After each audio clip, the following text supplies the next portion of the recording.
Kami dari Petrosi terus berkomitmen untuk menjalankan trust and confidence, kita bilangnya begitu, dari para pemangku kepentingan, baik itu kepada pemegang saham, kepada investor, kepada klien juga terutama, termasuk dengan masyarakat sekitar kita beroperasi, komunitas.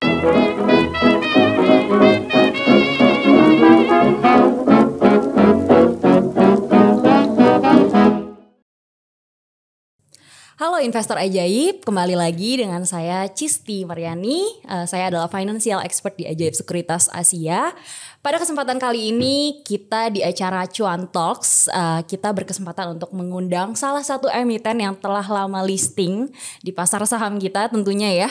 Emiten itu adalah Petrosi Tbk nih teman-teman sekalian, dengan ticker code itu PTRO.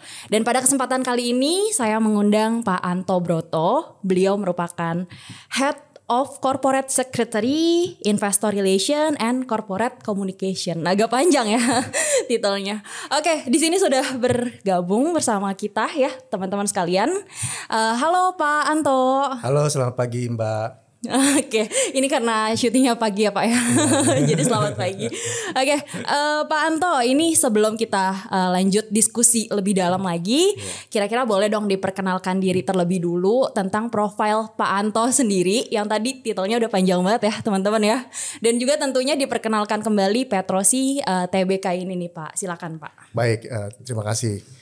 Saya Anto Broto, saya mewakili PT Petrosi Tbk. Jadi tugas saya bertanggung jawab terhadap aktivitas sekretaris perusahaan, investor relations, dan corporate communications. Oke. Jadi Petrosi sendiri sebetulnya ya tadi menyambung pertanyaannya Mbak, bahwa sudah berdiri cukup lama, betul. Jadi sekarang itu kita jalan ke 51 tahun. Oke, Ya. wow. Sudah lama ya Pak ya? Lama, ya. Menarik nih untuk kita kulik lebih dalam nih teman-teman nih. Jadi kita berdiri tahun 72, tepatnya bulan Februari. Oke. Jadi pertama kali namanya itu adalah PT Petrosi Internasional Indonesia. Oke. Nah, dalam berjalannya waktu ketika tahun 1984 Petrosi itu diakuisisi oleh perusahaan asing dari Australia, namanya Clough Australia. Nah, pada tahun 1990, nah itu yang menjadi milestone bahwa kita menjadi perusahaan terbuka atau go public, di mana pada saat itu Petrosi itu sebetulnya adalah perusahaan engineering yang pertama terdaftar di Bursa Efek Indonesia. Oke. Ya, jadi misi pada saat itu adalah, misi pendiri adalah untuk memperkuat atau men-strengthening kita punya kapabilitas untuk mendukung sektor pertambangan, migas, dan infrastruktur pada saat itu. Jadi kita memberikan pelayanan penuh kepada seluruh perusahaan asing dan nasional yang beroperasi di Indonesia. Oke, ya, wah ini perkenalannya udah lengkap banget ya Pak. Tadi bahkan sudah diceritakan nih teman-teman tentang milestone-nya dari PTRO sendiri. Oke, mungkin kita akan kulik lebih dalam lagi nih Pak. Lanjut dikit ya. Oh boleh. Jadi, silakan Pak. Ya, tahun 90 diakuisisi oleh Indika Energy Tbk. Dan pada saat itu adalah untuk memperkuat visi misi kita, yaitu menjadi salah satu perusahaan terkemuka yang menjadikan jasa di sektor pertambangan, migas, dan infrastruktur. Misinya simple, yaitu memberikan solusi yang inovatif bagi seluruh klien dan kepada seluruh stakeholder. Nah, tahun 2018 kita meluncurkan namanya 3D strategi, Mbak. Jadi itu adalah diversifikasi, digitalisasi, dan dekarbonisasi. Nah, tahun 2019 kita memperoleh penghargaan yang mungkin ini yang tertinggi juga, adalah penghargaan dari World Economic Forum, yaitu sebagai Lighthouse Company. Artinya perusahaan yang berhasil melakukan transformasi digital. Nah, ini tahun 2022 kemarin kita diakuisisi oleh Caraka Reksa Optima. Jadi ini baru saja di mana PT Caraka dimiliki oleh Bapak Haji Romo Nituyodo Wahyu atau dikenal dengan Pak Haji Robert, yang sudah lama berkecimpung di dunia pertambangan, memiliki berbagai perusahaan tambang di Indonesia, termasuk menjadi majority shareholder di PT Nusa Halmahera Minerals, salah satu tambang emas terbesar di Indonesia. Oke, waduh lengkap banget nih Iya. tambahannya Pak. Tadi sampai yang terupdate ya teman-teman ya, yaitu diakuisisi baru-baru ini dengan PT Caraka Optima ya. Oke, nah Pak Anto, ini kita bicara sedikit ke perkembangan pasar ya kali ini ya. Karena kita tahulah bahwa di tahun ini ada potensi terjadinya resesi global gitu. Kemudian kita juga bicara kenaikan inflasi gitu ya Pak. Dan juga kalau kita lihat di sini fluktuatifnya gitu ya Pak ya, harga-harga komoditas. Nah kira-kira dari PTRO sendiri itu kira-kira gimana sih update kinerjanya dan pandangannya terhadap kinerja di tahun ini gitu Pak, di tahun 2023? Ya baik, jadi Petrosi sendiri memang sadar betul bahwa siklus ekonomi dalam hal bahwa resesi sudah mungkin lebih dari beberapa periode di mana Petrosi berdiri.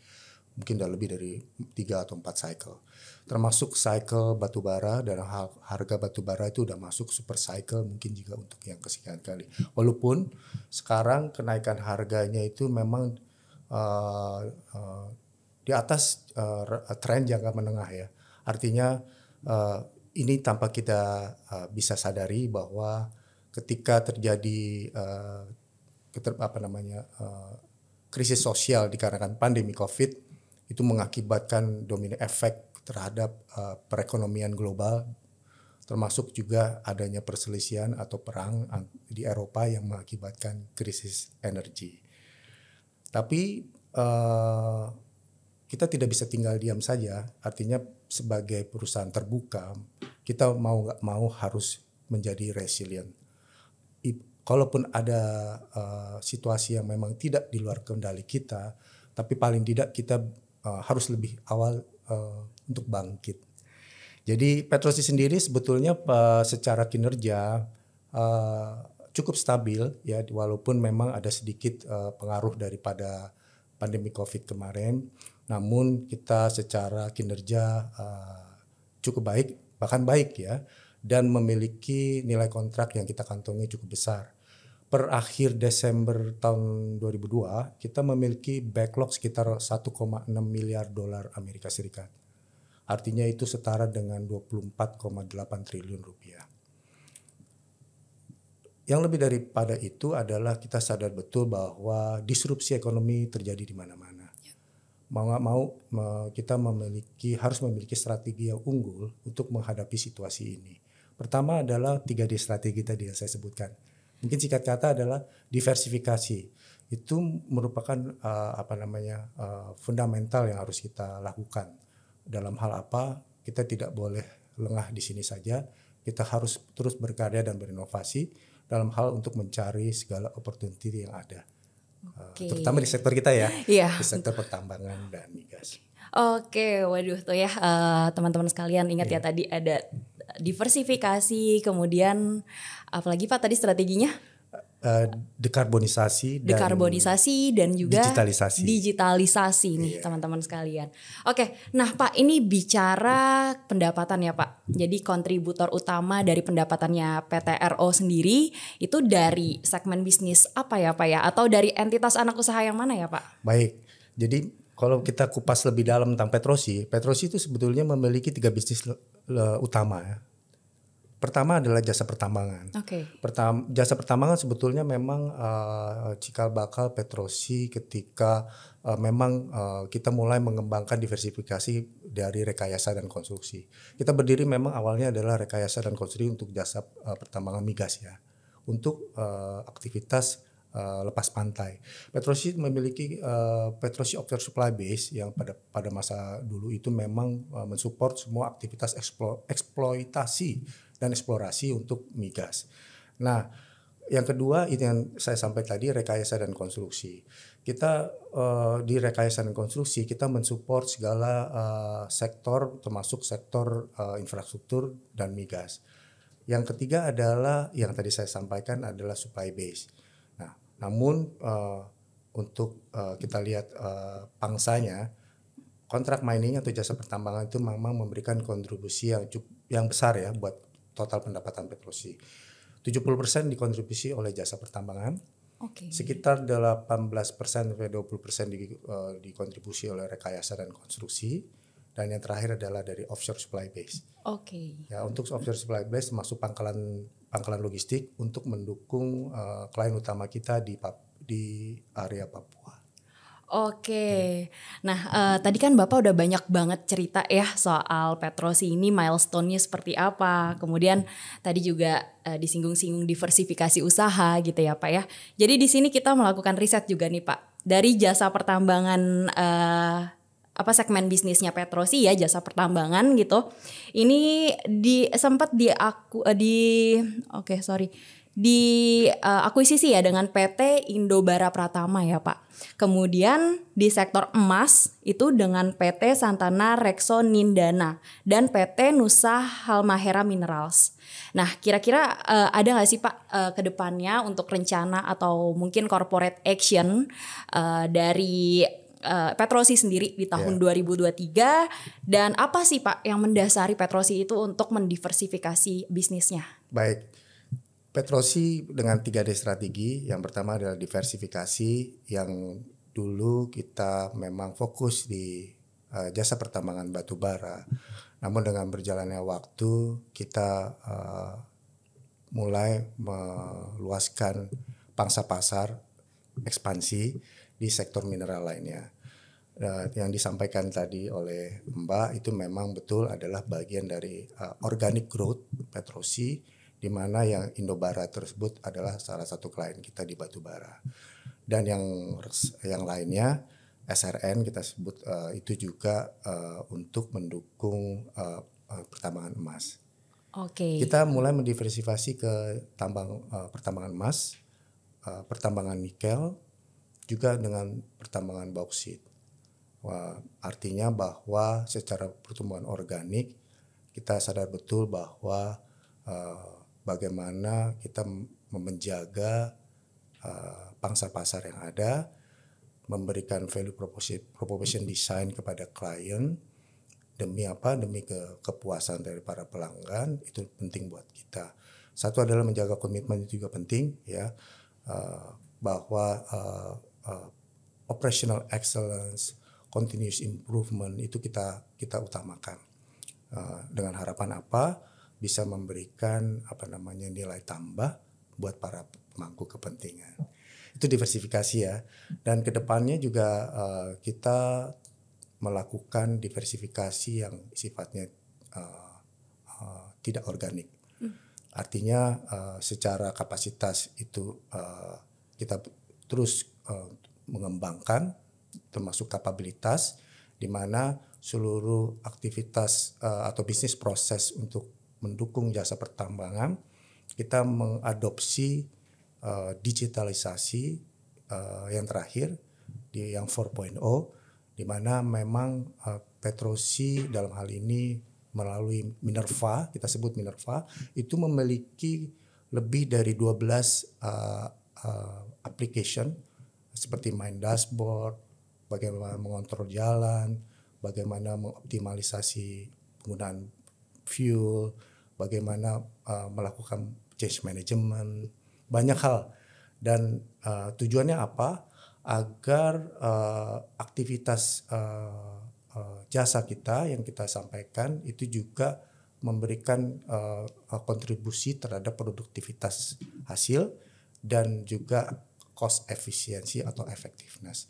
Nah, untuk yang non organik kita punya misi untuk menjadi perusahaan tambang atau mine owner ke depannya. Nah, terkait capex nih Pak, capital expenditure.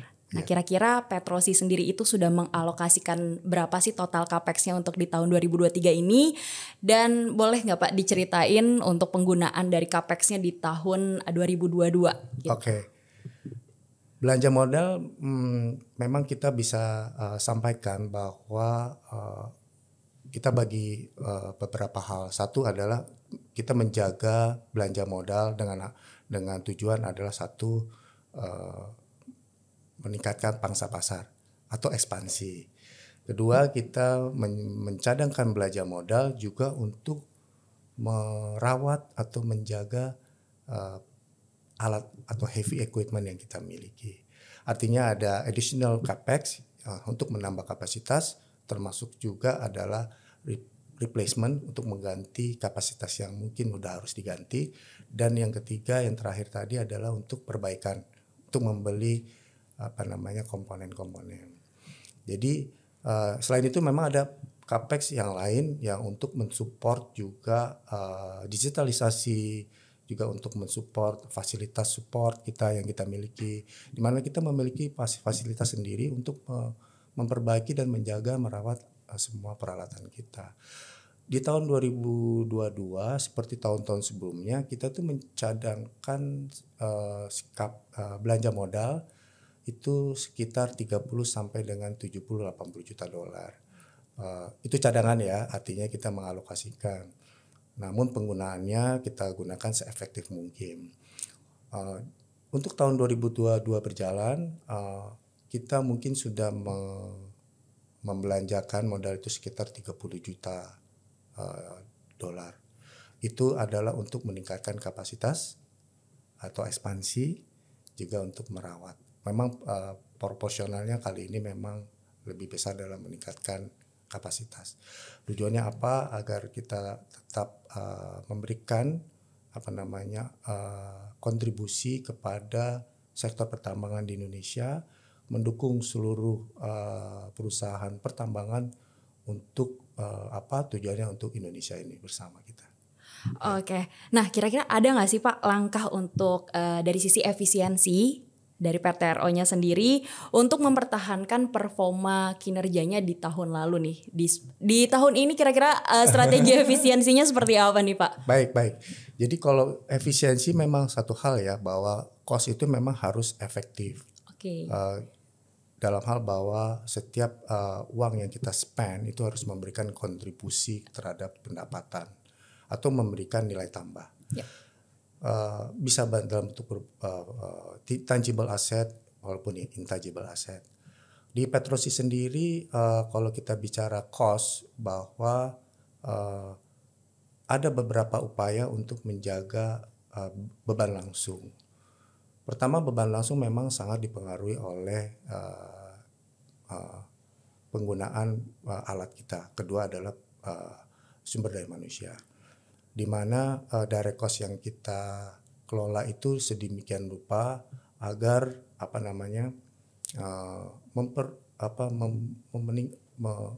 menjaga beban tetap, namun lebih juga untuk melihat variable cost. Artinya ketika situasi atau cycle ekonomik dan mungkin kayak pandemi COVID kayak kemarin ya, kita kan nggak tahu ya, tiba-tiba ada pandemi gitu. Betul. Terus kita tiba-tiba harus dibatasi untuk melakukan aktivitas di lapangan, sehingga ketika perusahaan yang tidak sensitif terhadap cycle itu akan mempengaruhi cost-nya dia, terutama cost langsung ya. Sehingga gimana caranya? Ayo kita sama-sama berpikir menggunakan teknologi digital untuk bisa melihat bagaimana cost itu secara efektif bisa dimanfaatkan sevariabel mungkin.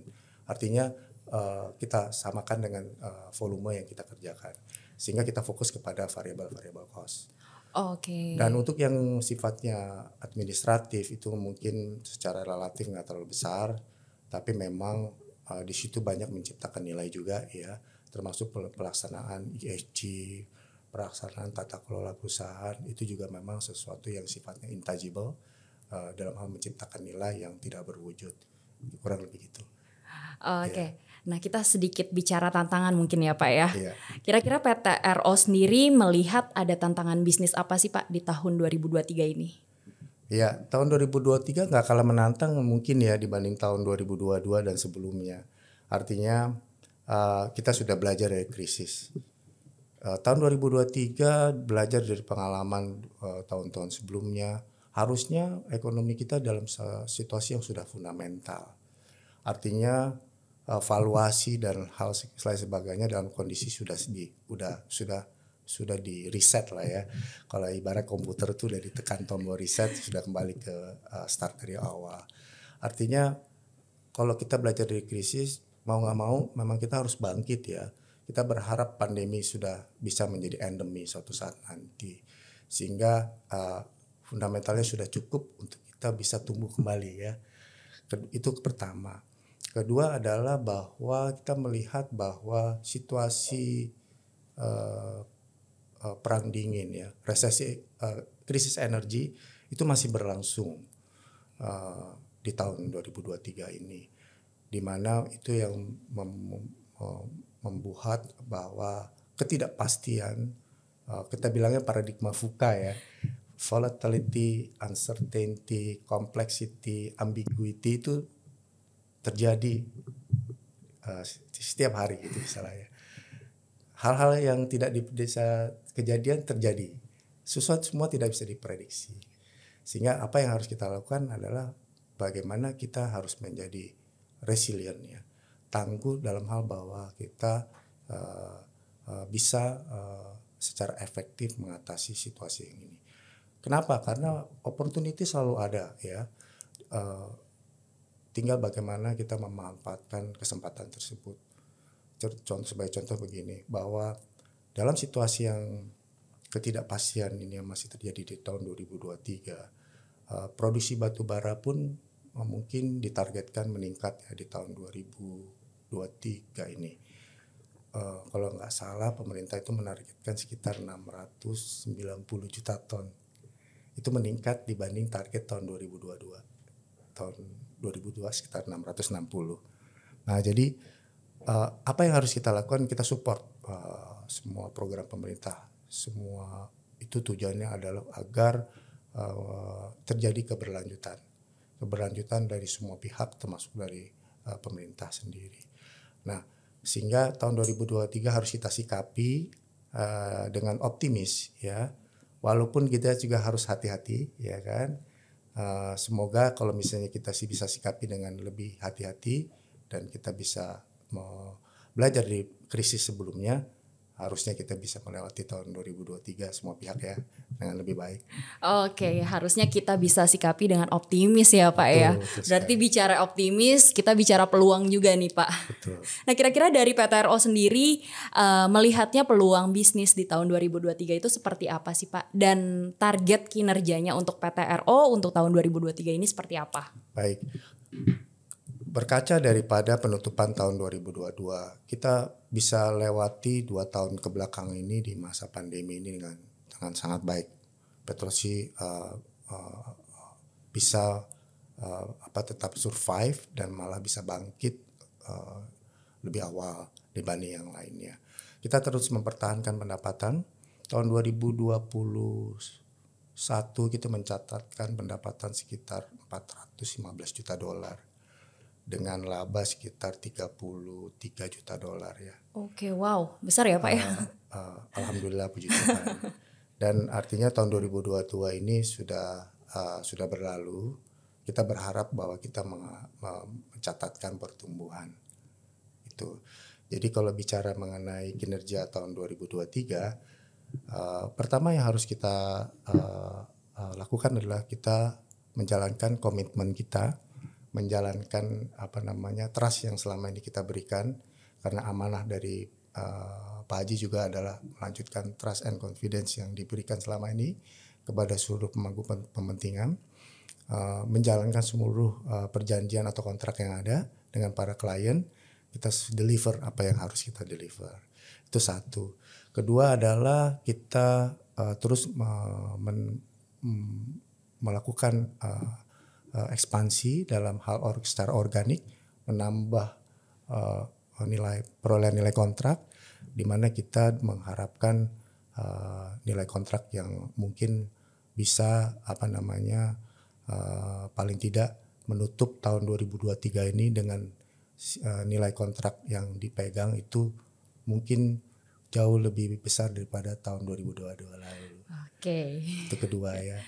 Ketiga adalah kita manfaatkan semua opportunity yang ada ya, baik dalam mineral, di mana pada masa sekarang ini kebutuhan terhadap jasa pertambangan mineral, baik itu nikel dan bauksit dan lain sebagainya itu semakin ada, semakin besar.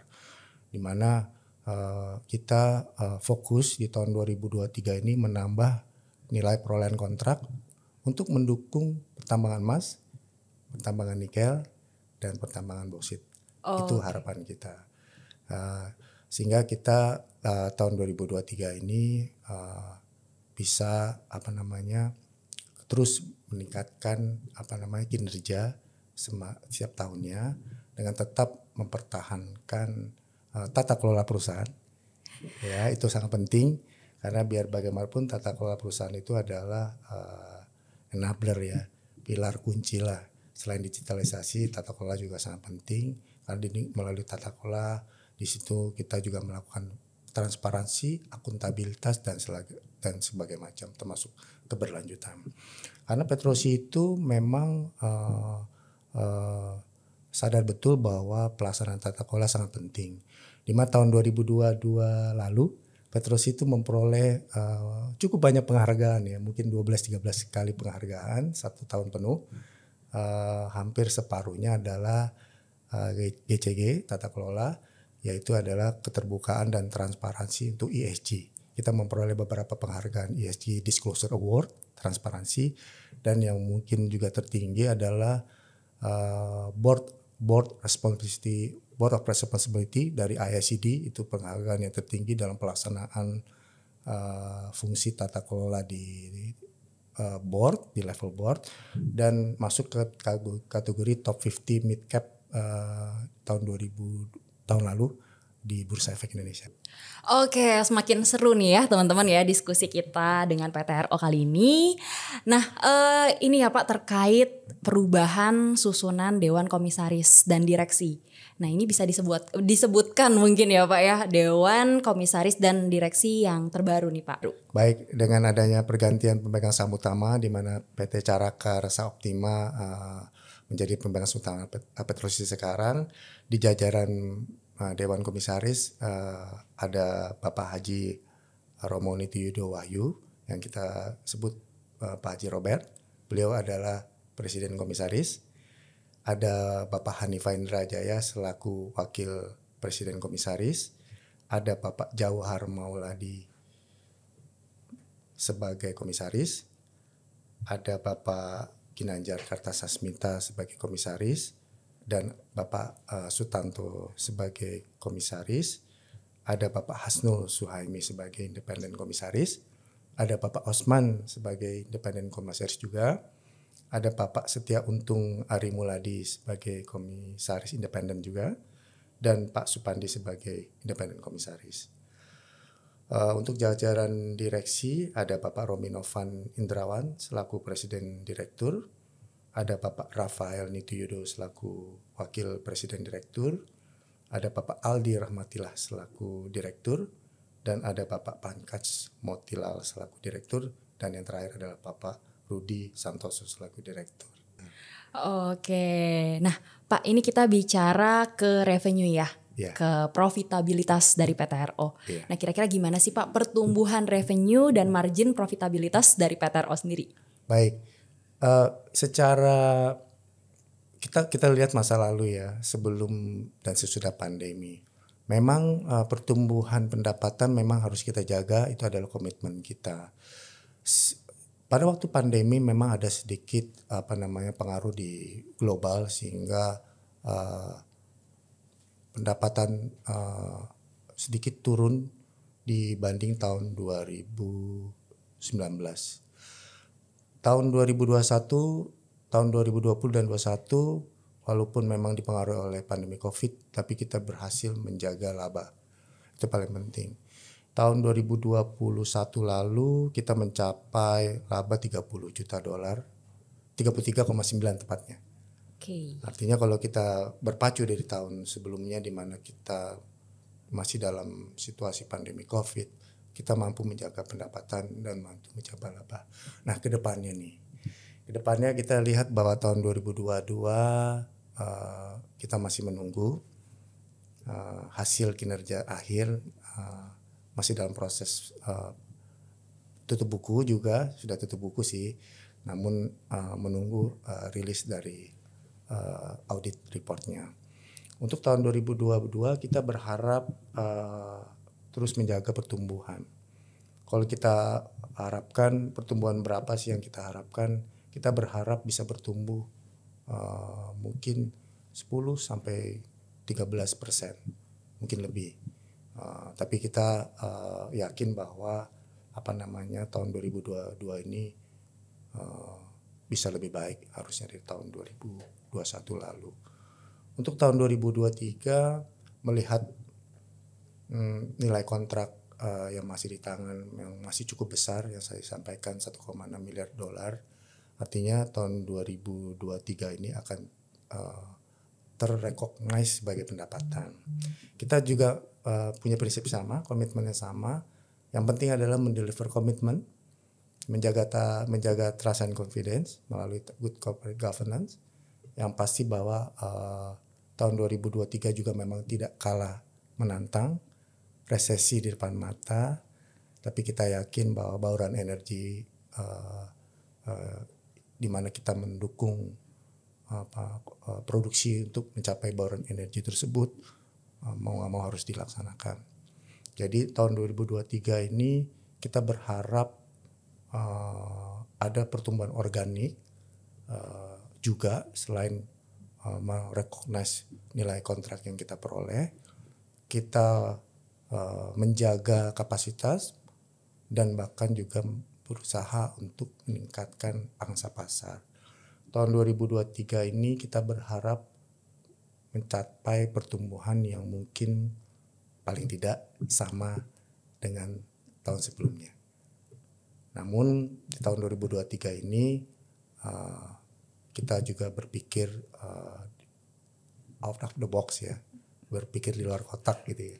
Bagaimana caranya tidak hanya meningkatkan margin dari organik, tapi juga meningkatkan margin dari tidak organik. Artinya kita berharap dengan teknologi digital, dan ini sudah terbukti beberapa tahun yang lalu sebelum pandemi dengan adanya Minerva Project di mana kita melakukan transformasi digital, di mana pada saat itu Petrosi terpilih sebagai salah satu ya, nggak banyak sih perusahaan Indonesia yang terpilih karena sukses mentransformasi digital. Dengan kita melanjutkan Minerva yang ada, itu kita punya beberapa aplikasi yang mendukung produktivitas dan efektivitas. Kita berharap bisa meningkatkan margin dari digitalisasi.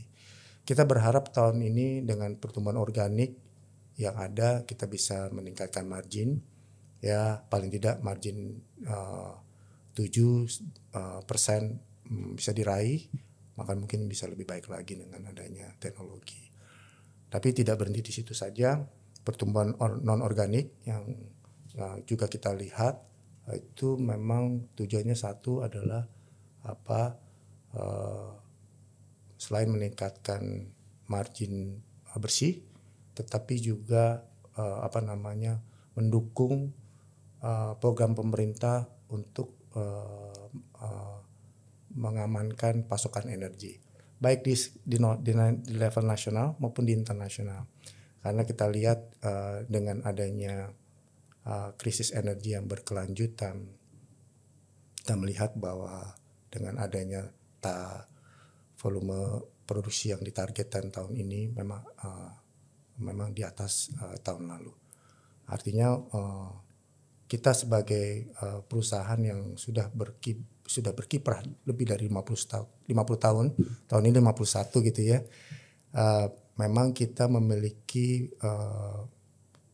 kapabilitas yang full dari awal pit sampai dengan pelabuhan, di mana di jasa pertambangan, di mana kita awalnya berusaha untuk mengembangkan jasa pertambangan di timah dan mulai besar di batu bara, kita ekspansi di batu bara, di mana bisnis modelnya untuk kita kembangkan di mineral lainnya, untuk emas, untuk nikel dan lain sebagainya, itu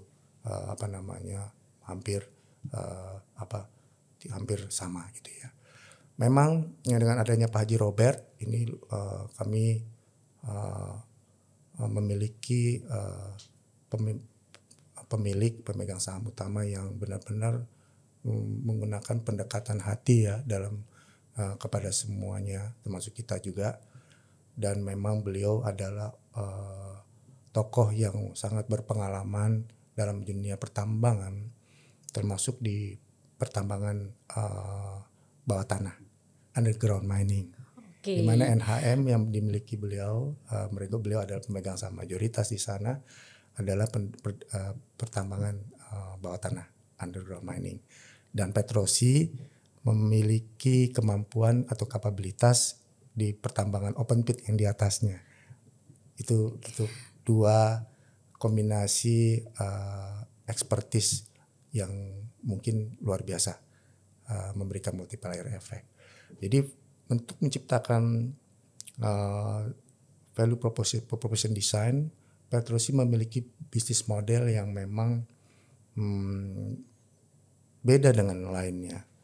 Apa sih point of difference Petrosi yang sebetulnya adalah enabler, adalah bahwa selain memiliki kapasitas tetapi memiliki kapabilitas jasa pertambangan menyeluruh untuk mendukung jasa pertambangan dan migas termasuk infrastruktur yang menggunakan kapabilitas pertambangan dan engineering. Itu yang membedakan Petrosi dengan lainnya. Sehingga di situ kami yakin dengan disupport oleh digitalisasi, juga disupport dengan pelaksanaan tata kelola, itu akan memberikan multiplier effect terhadap stakeholder.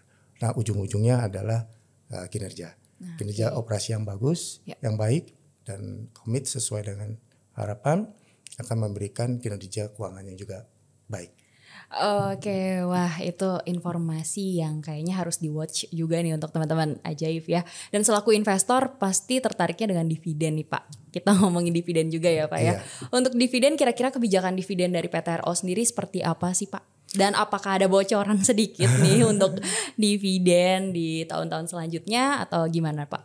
Baik, secara historical Petrosi selalu membayar dividen di kala untung. Ya.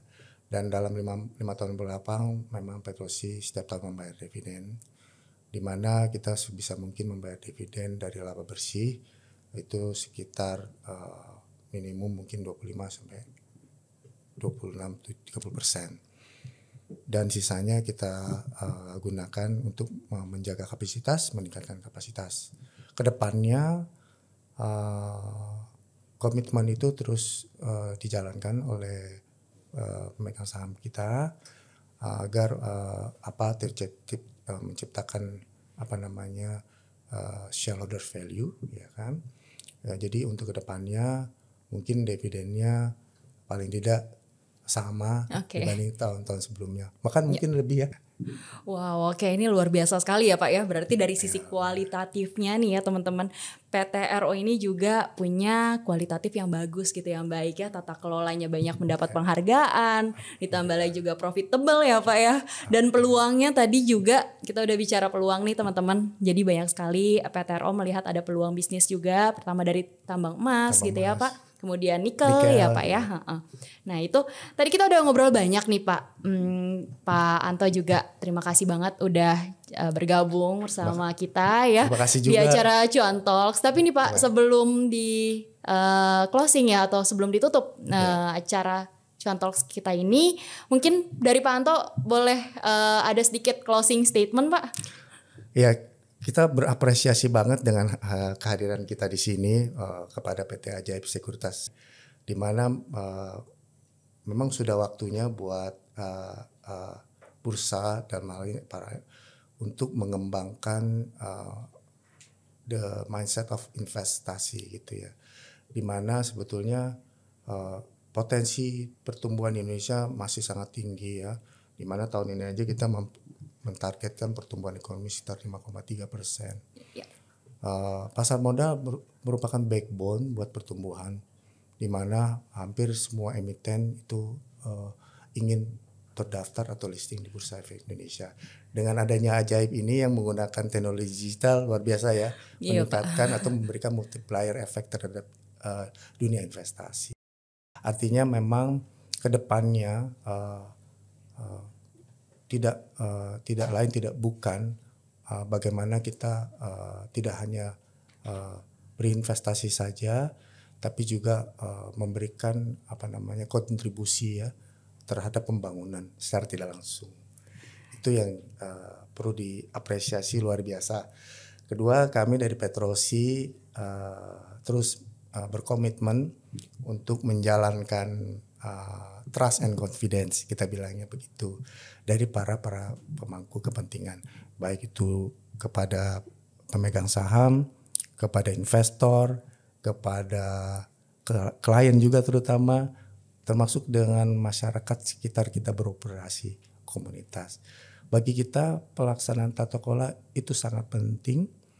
Kenapa? Disitulah kita bisa memberikan kontribusi baik langsung dan secara tidak langsung kepada seluruh pihak. Artinya kita sebagai perusahaan yang sudah berkiprah lebih dari 50 tahun. Tahun ini kita ulang tahun 51 nih. Wow, selamat ulang tahun ini PTRO. Bulan Februari nanti. Oke. Kita berharap akan terus bertumbuh dan berkembang dan terus berkarya dan berinovasi bersama-sama dengan Ajaib Sekuritas. Wah, menarik sekali ya Pak ya diskusi kita pada hari ini. Kayaknya juga teman-teman investor Ajaib sudah dapat banyak insight dan lebih kenal lagi oleh PTRO atau Petrosi Tbk. Ya, sekali lagi saya Cisti Pak dari Ajaib Sekuritas Asia. Terima kasih ya saya ucapkan, kita benar-benar sangat apresiasi sekali Pak akan kedatangannya, dan such an honor ya Pak ya untuk kita semua bisa mengundang PTRO sendiri di sini. Terima kasih juga. Tadi juga udah sharing banyak sekali ya Pak ya, terkait kinerja, kemudian peluang bisnis, tantangan bisnis, dan terakhir juga perkenalan profile company, kemudian ke dewan komisaris dan juga direksinya ya Pak ya. Ya. Oke, terima kasih sekali lagi Pak. Mungkin kita akhiri juga ya acara Cuan Talks pada kesempatan kali ini. Jangan lupa untuk di like, komen, dan subscribe YouTube channelnya Ajaib ya, Ajaib Investasi, dan sampai jumpa di acara Cuan Talks berikutnya. Terima kasih, sampai jumpa. Ajaib.